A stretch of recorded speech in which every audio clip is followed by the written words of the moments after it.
Taylor here, Alex Kalisko. Yep. Jeremiah Slisko. Present. Jenny Paradia. Rachel Marzon is on her way. Greg Bueno. Here. Kyle Kwame is excused. Kimberly Tran. Here. Nathan Roth. Here. Dan Molitor. Yo. Victoria Garassi. Here. Liz Casperson. Here. That is well. We'll jump right into executive board reports. Alright, so one thing I'm going to be talking about today is, I didn't talk about this last week because we had a lot going on, but the first Monday, September 9th, I had a campus planning committee meeting, and so I'm going to talk a little bit about what the campus planning committee is, because it's a pretty important body at Hamline, and I serve as a student representative there. Also, I was contacted recently by the student body president from St. Scholastica, and he's looking at restarting the Minnesota Association of Private College Students. So I think us as HUSC, it'd be good for us to have a role in that. So we're looking at still setting a date to kind of convene a meeting to get it reset up. Thanks to everyone for all of our events that we had last week. I thought it went really well, from the first GA to Org Fair to the barbecue and the game room opening. It all was very well, so thanks everyone that helped out. I met with Associate Provost Reynolds yesterday, and I followed up with him on a conversation we've been having this summer about getting more students onto the university committees, and it seems like he's very willing to help out with that, and I think he'll be a great asset there, so that's good. Also, I was contacted by SAC, and Rachel might want to talk about this later, but they asked us to help out with their event on Saturday before the football game, so we can talk about that during open forum. And then what I'm going to be working on for the upcoming week is the HUSC scholarship, because we need to get the ball rolling on that. It's been in the works for a couple of years, and it needs to get done this year. As Vice President, I don't have anything to do with the report, so Economic Affairs Chair. The only thing I really have to report is that I changed my office hours from Wednesday to Friday, 3 to 6. I had some conflicts on Wednesday, but for the rest, I haven't been up to it that much. So yeah. What's the line? Well, all of you should have gotten an email about elections, except for sophomores, because the positions are filled. So hopefully it's working. If it's not, contact me. I can send you the line directly, or we can find a way to make it work. We're tabling right now, and every day from 4 to 7 and 11 to 1. Organizations, if any of you are part of them, talk to your president and make sure they send me their constitution. If you don't have one, that would be a great chance for you guys to meet and make one and follow your guidelines. Executive board, we're counting ballots at 7 on Thursday, so more the merrier, faster it'll go. And I think that's all, so if anyone has any questions. Oh, and then for first years, or anyone that put up advertisements or things around campus, you need to make sure you get it stamped by the Anderson Center front desk. Otherwise, they will be tore down. This is just because the university needs to check and make sure everything's appropriate and it has contact information and such on it. So if that happened, I apologize, but that's just a university rule.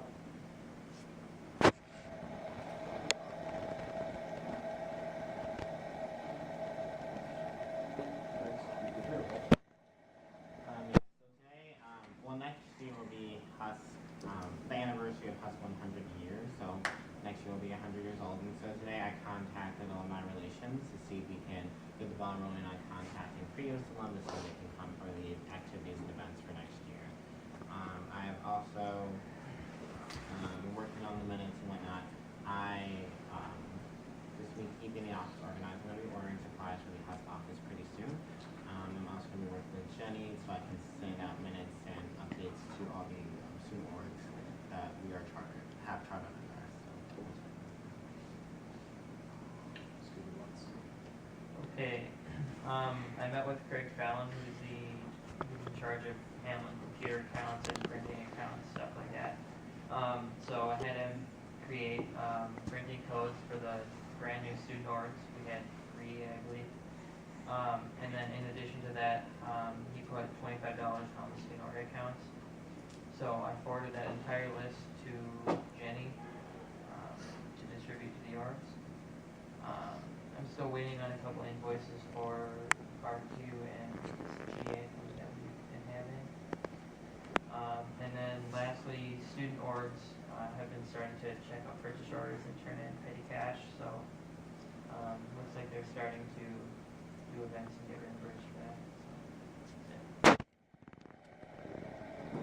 This week I'll be working on description because there's not conformity in the bylaws. Also for that 2 art positions will be listed during the oral fair. So if you have anybody that's interested in being an oral representative, please don't contact me.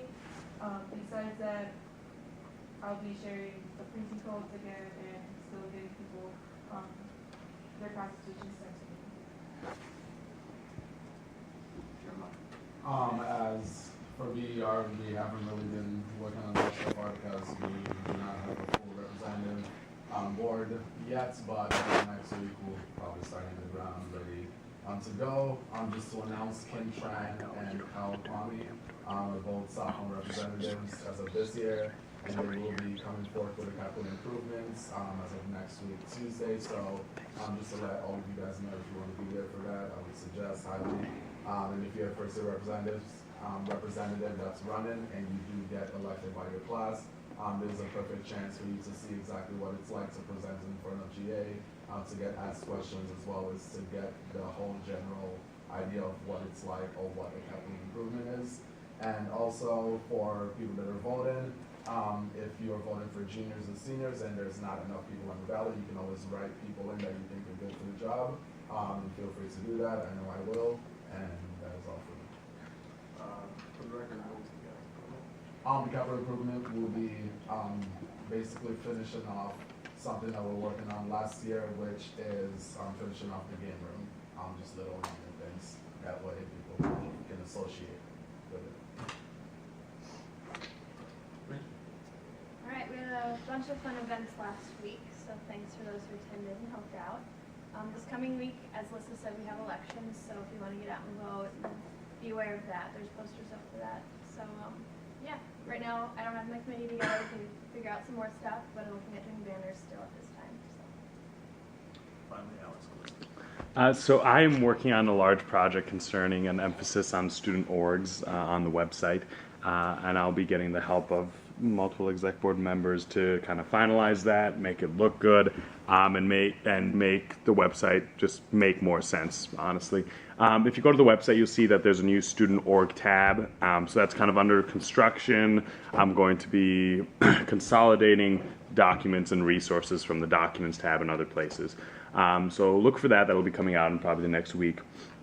The org budgets are now linked on the site. If you have any questions about where those are, please come and see me later. Next week, I'll be attending the first Informational Technology Services Advisory Committee meeting on Monday, and you'll hear my report from that meeting next week. And then the sworn grand opening and the first GA are on YouTube, and links on the website will be available soon. Then we'll move on to administrative reports.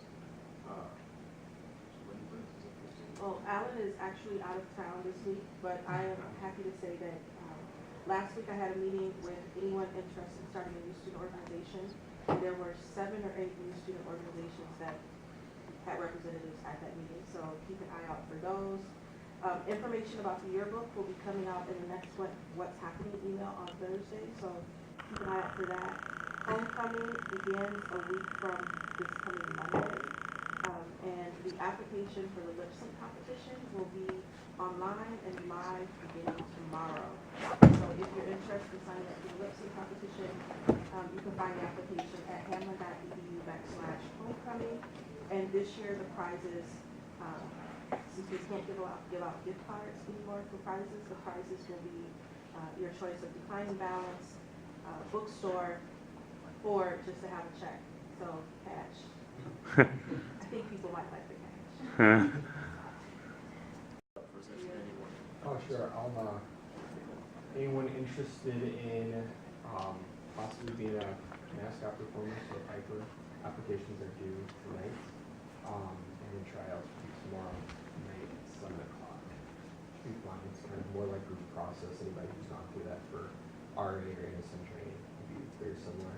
And then right now it's Friday is the deadline for intramural registration for volleyball, flag football, and ultimate frisbee, but we will probably push it back to Sunday just to give people the weekend to register for teams. And we start playing next Tuesday night, so something like that. And this Thursday at 4:30 in 202E, Ola Mafi will be hosting a meeting to start organizing an event that she's putting on called the Fall Carnival. She's looking to get input and coordination and collaborate with other student organizations. We're bringing in dueling pianos, and it will be an outdoor event. We're hoping to provide some food, and then, like I said, just kind of have other student organizations there participating and hosting a table or really doing a number of things. So if you're interested in that, come to the meeting. Again, it's this Thursday at 4:30 p.m. in 202E of this building. Bringing in administrative reports, special report to the campus planning committee. All right. So part of the reason we're doing this today, first of all, it's good information, but second of all, without a full body of representatives, there's very few things we can do as HUSC. So we don't have any committee set up, we don't have BER set up, so it's really hard because most of our business has to go through those committees. So I thought this would be a good opportunity to kind of give some more information that will help you kind of understand how sort of some of the decisions of the campus get made. So as president of HUSC, I'm on the campus planning committee, which is chaired by the vice president of finance, Doug Anderson, and there's a lot of different administrative people on there. The provost is on the committee, Dean Sickford is on the committee, the athletic director, Jason Verdugo, is on the committee, and there's a few faculty members on the committee, and then I represent students. And as it says, campus planning committee is very broad. Basically, the way I would describe it is it makes decisions about basically the facilities of the campus. So if there's going to be a new building, or if we're trying to figure out like how should Hamline grow, this is the body that basically just makes those decisions, or at least gets the discussion started.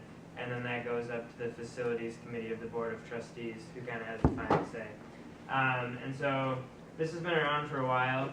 But since 2008, there's been something called the master plan, because they thought if we're going to be planning out our campus, we shouldn't just be doing it on like as things come up, just like make it up as we go. We should have a set plan, and then we should try and have certain goals along the way.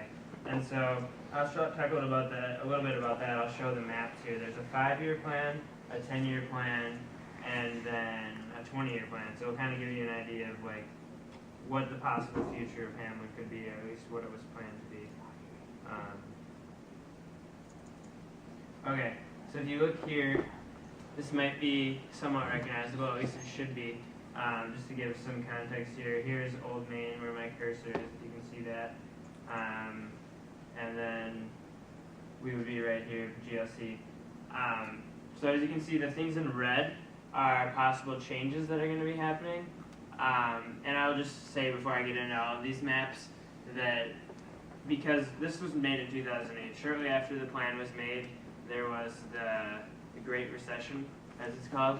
So this financial status of the university changed significantly, and so we are a little bit behind in the plan. And that's one of the reasons I bring this up, is because this is an important year for the campus planning committee, because there's probably going to be some revisions to the master plan. So just starting. As you can see, these probably wondering why there's like tree-shaped objects down the middle of Snelling there. That's one thing that might actually be happening through the government and the Department of Transportation, is that Snelling Avenue might become a parkway, at least in front of Hamline, with like a tree canopy of trying to keep the lights and sound a little bit more under control. So that'd be really cool if that happened. I think it would beautify the area quite a bit. Should be helpful. But if you look down here, this is supposed to be happening. Ground was supposed to be broken this year down on the southeast corner of campus here, just south of the apartments. There was supposed to be 2 new dorm buildings that are going to be coming, and that's probably the next dorm buildings on campus whenever it happens will be down in that area. If I go to another map here, this is the property that Hamline owns in this area, and on this block, everything is owned by Hamline except for this one house in the corner. And so once they own that house, they can really start constructing basically whatever they want there. On these other blocks, the HU are buildings that are owned by Hamline. The ones with address numbers are not owned by Hamline, except for this one with the 2 stars. 722 here is the new bookstore, which kind of brings me to another point. Maybe a lot of you have heard kind of this discussion, and I think there was an article in the Oracle, and maybe a few Hamline confessions of talking about like, well, why is the bookstore in that location? Like, it's such an odd location, and it's off campus. Well, like, the university is planning on expanding like an entire block south, so when that happens, the bookstore will be kind of in a very convenient location. It'll be right by all of the housing, basically. So that just kind of puts it a little bit more in perspective, I guess. So I guess at the 5-year plan, does anyone have any questions before I move on from that? Victoria, you first.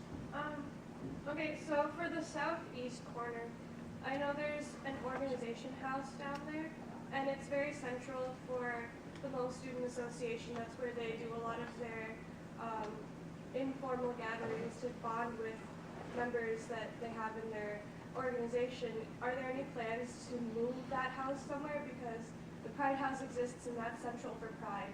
Is the Pride House on this block?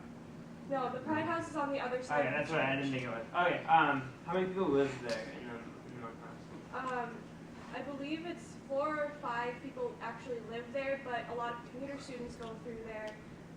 A lot of students who live in the dorms will come hang out, and that's where they can, you know, make more friends because they don't get out of their dorms as much. Okay, yeah.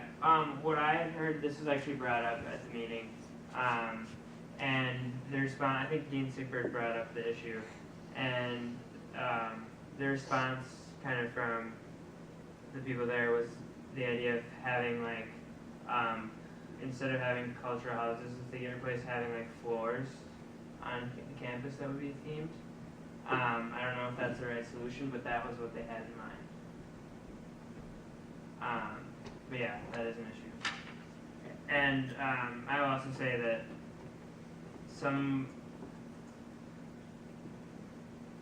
this might not happen anytime soon. Like this could be further in the future than we're looking at, but it is good to keep in mind possible issues with it. Any other questions for this one?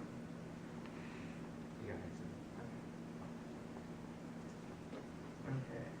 So eventually, this is a 10-year plan. As you can see here, this one would require Hamline to purchase SA.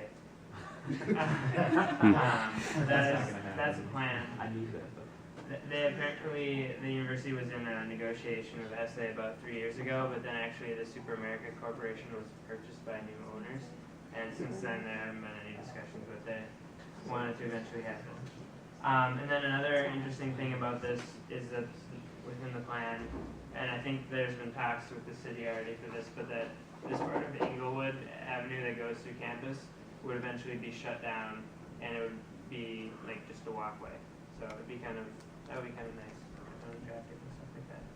But another central part of this, kind of one of the themes of this plan is providing more parking on campus. And so you can see down by the apartments, there's a 2-level parking garage, and then underneath this Hamline Park here, or Hamline Green, would be an underground parking garage too. Yeah, I don't want to spend a whole lot of time on this because very few of us, none of us will be here by the time this happens. But it's good to know. It's good to know the direction it's heading. See, in this And one, kind of it helps this to one's understand Soren some of the disappears. decisions that are made. They get rid of Soren. So here you can Or see it's gone. there are quite a few.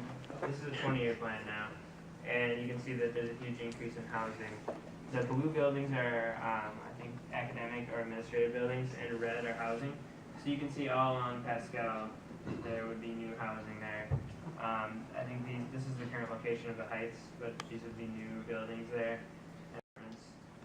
And then by the law school here also, there would be new dorms. And then all the way up here where the Drew parking lot and the Hewitt houses currently are, there'd be an additional 120 beds. So, I think part of this is trying to provide more on-campus housing, because right now we have high level of commuters, which isn't necessary because there's not rooms available, but trying to have more opportunities to live on campus and having updated residence halls. So, I guess if anyone has any questions about that, I just wanted to sort of give some information, let people know that these are discussions that are happening, and to know that if they have any thoughts as to things that should be going differently, that I'm a person that you can talk to about that, and I can raise those concerns to the committee. I just had a question, just curious, because on the, this is a 10-year plan? This is 5 right now. 5-year plan? The 5-year plan still has the tennis courts on the right side, right by Pascal over there, but the 20-year plan has a new dormitory building there. Oh Is yeah, there a they're planning plan on moving the tennis expanding? courts. That reminds me of something. I forgot to talk about one other thing. This is the locations for the new sport court, the proposed locations. Have you seen this yet, Omar? No, but I've talked about.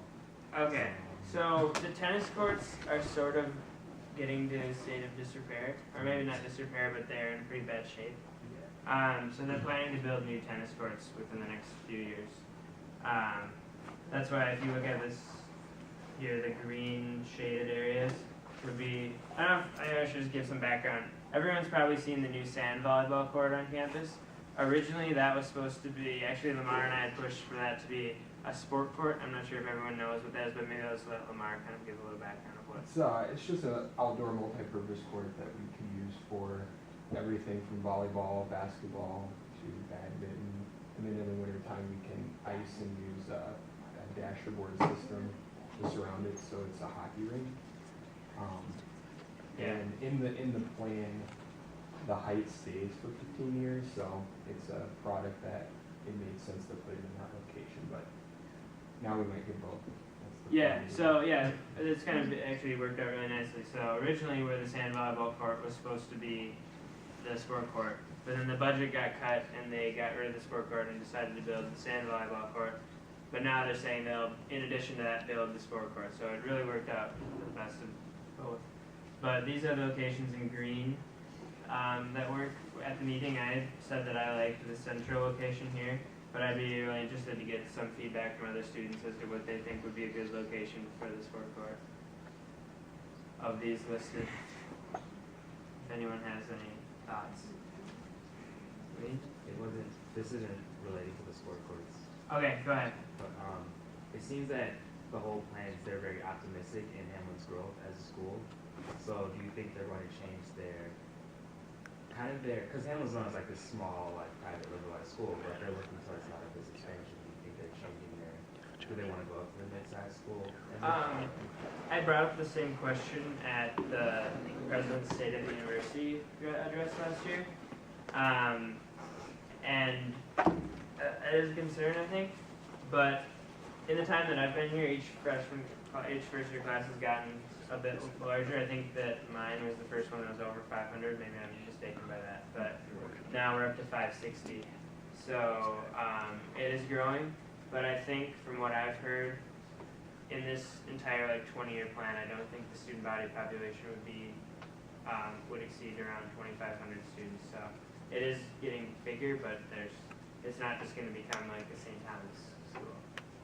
Lamar? Actually, just to give perspective, the university's actually shrunk from a student enrollment standpoint. Even though the undergraduate student population is set to increase, that's because being a liberal arts school, undergraduate education is the foundation of it. But the law school has significantly shrunk. Graduate school has shrunk in some ways, and then there's this whole idea of distance learning that it will take place too. So when I got here, there were 5,000 students, and now there's like 4,700. So we're actually shrinking. Right. But that doesn't help out the student who's worried about their undergraduate class size and stuff like that. So that would still be a concern, but I don't think it's going to grow that far to the point of that it would completely change the character. Rachel. Just so people know that actually the freshman incoming class this year is actually is smaller than the class that is sophomores. Not by a whole lot, but it is a little bit smaller, just like through the transfer numbers are down a little bit. So that brings in the new incoming students this year are a little bit smaller than last year. So not just for like the total incoming, not just first year incoming. I didn't know that. Does anyone have any thoughts about the sport court, or did you have a different question? I have a thing. Go ahead. I was just gonna comment on that, saying that looking at the expansion of the university in about 20 years, the definition of what a small school could possibly be around that time, obviously it's been changing. If you look at Hamline as of the year 2000 in comparison to Hamline as of the year 2013, right now it's drastically changed the enrollments, the amount of students that we have. So even though the university might get a little bit bigger, we have to look at it in perspective of how that relates to the rest of the other universities that we're competing with around us, other different liberal arts, small campuses. These are all things that I can raise to the committee, so it's good to have these steps. Does anyone have any thought about this sport court that I'm taking down? Lamar. I think and Lucas knows this because I was on the committee the last 3 years, but the whole intention about this is to be close to you, to be close to students, and not become a part of the general community. If you go down a couple of blocks to Hamline Park Plaza, there's a basketball court there, and I don't think I've ever seen a Hamline student on it, and I don't want it to become a nicer version of that. So I think anything that keeps it within campus, I actually like the location next to the central plant personally, because that is close to where the original sand volleyball court was. So from the security end and just from a community standpoint, it was something that kept us, made it part of Hamline as opposed to part of St. Paul. What it seemed like from the meeting is that the 3 southernmost locations were the ones that were really under consideration. This one up here now is far from a lot of residence halls, but I think it kind of sends the message that this is just another athletic facility, not meant for like recreation, which is the wrong message to send. And I think at some point someone expressed concern of like it shouldn't be near a street because what if the ball goes out in the street? Just to clarify, there will be a fence around a high fence around the. But yeah, okay. If there's no other questions about that, I think I'll close that up. Is there any other question, or are there any other questions about just the campus planning committee, master plan in general, or concerns that people have about the direction or plan that the university is using? I don't necessarily have a direct question. Victoria, you brought up the point about the house essentially as well as the Pride House. I was the one that actually brought that question up in Dean Sickfried, so I'm curious, how do you feel about potentially those houses being even absorbed into a residence hall and that big floor being essentially? I'm not a big fan of that idea. I think having a space like a house where there's like people have their separate living spaces, but then there's like the central like living space where commuter students can come and crash on the couch, and we can use the kitchen, and like we don't have to worry about invading like other people's space, and a lot of the cooking that we do at the house doesn't always agree with the how other people would care for cooking and stuff, and so just to be able to do what we want as far as making food and stuff is definitely one of the concerns. Wendy? One thing that I will definitely say to keep in mind is that the 5-year plans that Lucas created were not created, that you were the master plan because you would have did that 5 years ago. The 5-year plans that Lucas shared with you were created in 2007, 2008, and here we are, which was 5 years ago. So it's obvious that we haven't gotten to that point yet. So we always have to keep in mind what else is going on in the world that might have an impact. Now, if for the next 4 months a Hamline student wins Powerball every time, then we might get to that 15-year plan or 10-year plan a lot sooner than anticipated. Did we see somebody personally if you do? But just to keep a new building on campus, they generally identify a building whatever the building's called, task force that works with the architects, that works with a variety of areas on campus and develop the design for the building. And that's how it was with the Anderson Center. So we had undergraduate students, graduate students, law school students who were a part of the process every step of the way. And I know Javier has already had some conversations. He's not a part of the master plan committee, or the committee that Lucas is talking about, but I know that he's already had some conversations. When they're talking about, and just from my conversation with the residence life staff, when they're talking about a new residence hall, they're not talking about anything that looks like anything we already have here on campus. It won't look like Manor. It's not another redo of the Heights. I've heard conversations around townhouses, around more apartment style living. So keep in mind that you will have an opportunity, if you're still here when the conversations get started, you will definitely have an opportunity to share your thoughts, your concerns. And even, I know when we did the University Center, we actually had opportunities where we put the floor plans, put the blueprints out. We did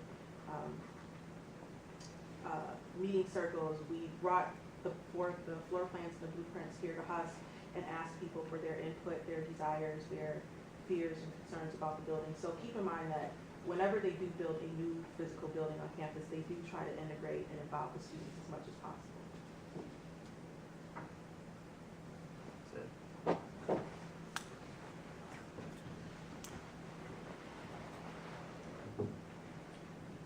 Following that, we switch to unfinished business, but seeing as we had none last week, we go straight to new business. We also have no business. So, that being said, we'll jump right into Dan's report on dining services. All right, so I met with the director of dining services yesterday and talked about the different concerns that students brought up last week. The first one being meatless Mondays and the misunderstanding with that. So just to clarify that it will still be meat on Mondays. It's called Meatless Mondays, an effort to bring awareness to campus, I guess. So essentially it's like an environmental issue, like the less meat that is used, like the less pollution that is created, because meat manufacturing is a very pollutionist, that's not a word, but just roll with it.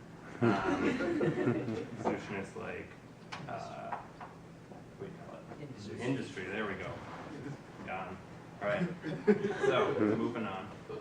Oh, and with that, it's just essentially they have more vegetarian options, so it's not like you can't eat meat, but they're just trying to bring awareness to that.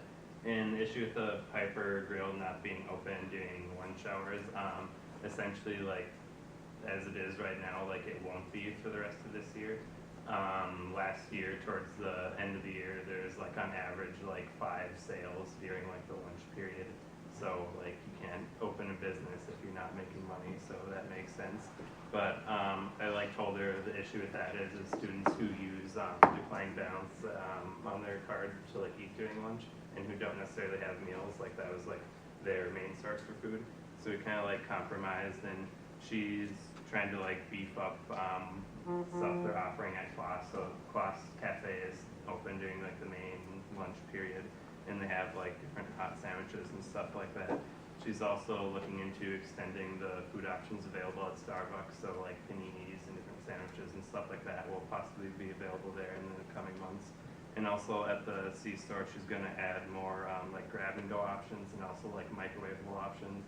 And I asked her to install a microwave in the C-store, and she's going to do that. I also talked about the possibility of using declining balance on vending machines.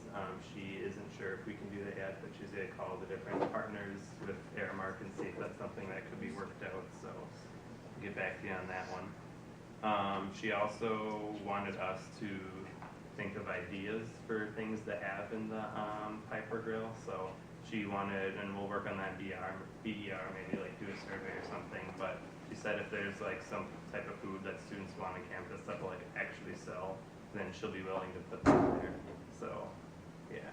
And then they also started a new feedback program this semester, so it's more immediate where they'll respond within 24 hours in most cases. And also if you use the online website for that, you get like there's like 10 times throughout the year that kids get like cash prizes, so that's pretty legit.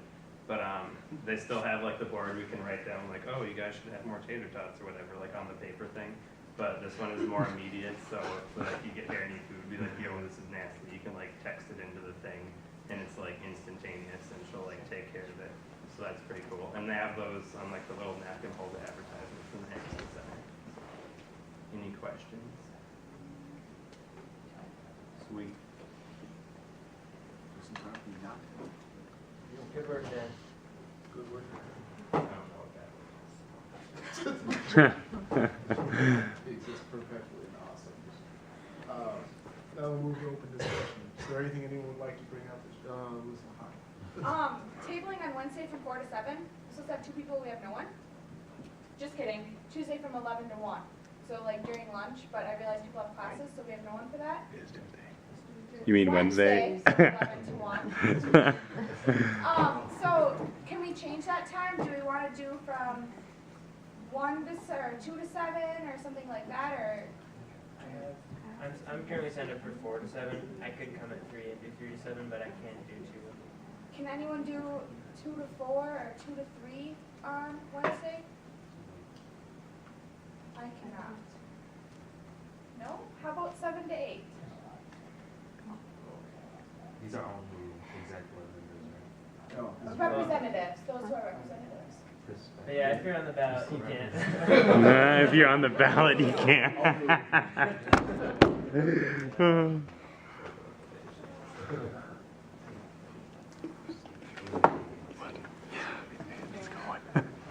can see what I can do about Wednesday before. Just let me know, guys, because it's in the bylaws, they have to for 5 hours. Yeah, oh, hang on a second. Yeah, that counts. So, yeah, do it, please. Oh, Yeah, okay, we're good. I'm in late. Thanks, guys. Do we have, Rachel, do we have mugs? Or just should they? We have a bunch, they're in the office. Oh, yeah. And so for those of you guys that have coupons for mugs, I'm going to be going to the HUSC office right after GA.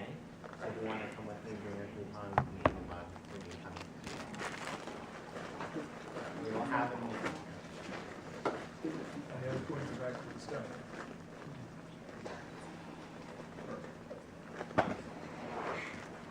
Announcements. Elections are going on this week. If you haven't voted, do them. If you ever hear anyone that complains about Hamline doesn't do this, Hamline doesn't do that, this is the first step to fixing that problem. Tell them that they're not helping, they're not making, if they're not voting, they're not part of the solution, so they're only making the problem worse. So go do that today. Tabling heads is in Anderson, correct? Yep, from 11 to 1 and 4 to 7. Tell them to go do it, stop being white. Second thing is there's a friend, Greg Breno had to step out, but he wanted to make sure that there was a report done or at least an announcement made about the fact that if you have a hold on your account, you can actually still add and drop your classes. This is part of one of the things that happened at the ending of the fall semester last year.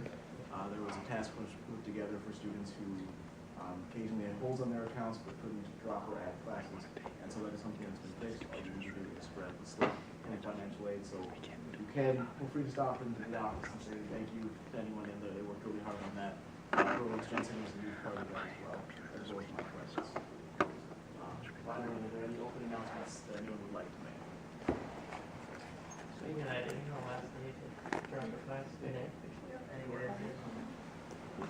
So yeah, whether or not you have a hold on your account after today, you can add a drop, so. Well, you can. Feel good that way. Right, yeah. This, for those of you guys, this Saturday there's going to be a barbecue before the night football game. We play Carleton at 7 p.m. on Saturday night.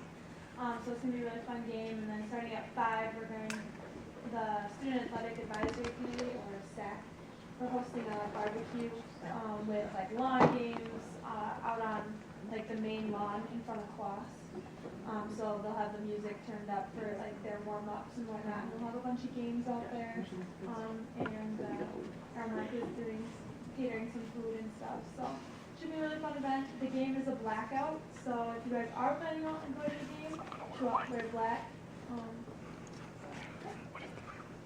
I actually forgot to mention this during my report, but we now have 2 new representatives in case you guys did not know. Rachel is our SAC rep, and we also have Liz Casperson right at the corner over there, she is our RHA rep. So we got some good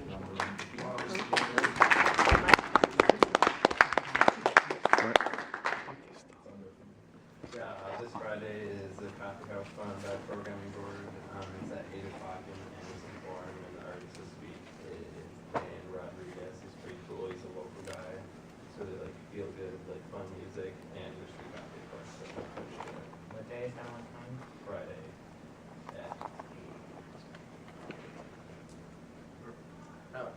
Theta Chi Fraternity has their Down in the Basement concert this Friday night. It's a Relay for Life event, so any and all the concert is free, but we are accepting donations for Relay for Life, so that is the fight against cancer. It starts at around 8 o'clock. We have 5 bands performing. We have some local talent as well as some students that go to Hamline will be performing in the concert. It's at Theta Chi Fraternity this Friday. It should be a lot of fun. Hope to see some of you guys there. What time? 8 o'clock. Any other announcements? Can I have a motion to I moved to adjourn the meeting. adjourn?